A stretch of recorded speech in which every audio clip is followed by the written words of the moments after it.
Hello everyone, dito po tayo ngayon sa Montera Verde to. Yan, ito po yung status ni Montera ngayon. Yan, sa nakikita nyo, ito ay may mga kalsada na, may mga poste na din para sa bawat unit. Yan. Ongoing na po yung construction dito, kaya possible by next year. Yan, malilipatan na rin po ito. Yan, sa nakikita nyo po, ito ay malapit lang sa highway. Mula po pala sa Tansa 13 Road.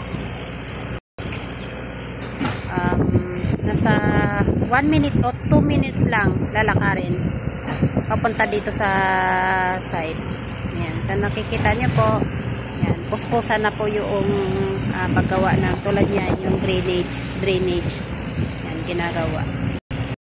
Kaya kung may mga katanungan po kayo, PM nyo lang po. Ito nga pala si Montera Verde ay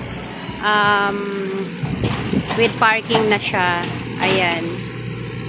With parking na siya. Tapos meron siyang mini balcony.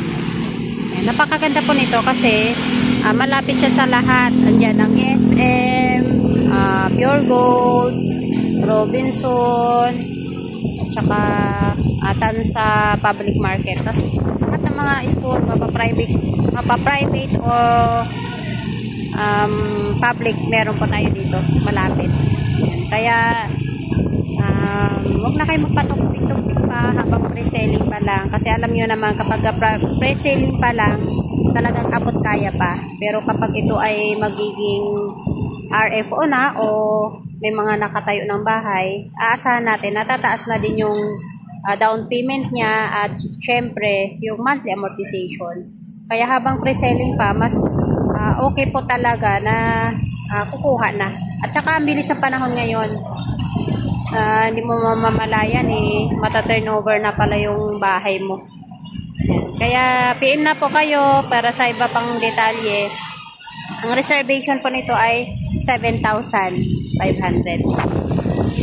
Andun na po pala yung aking manager. Bye-bye po.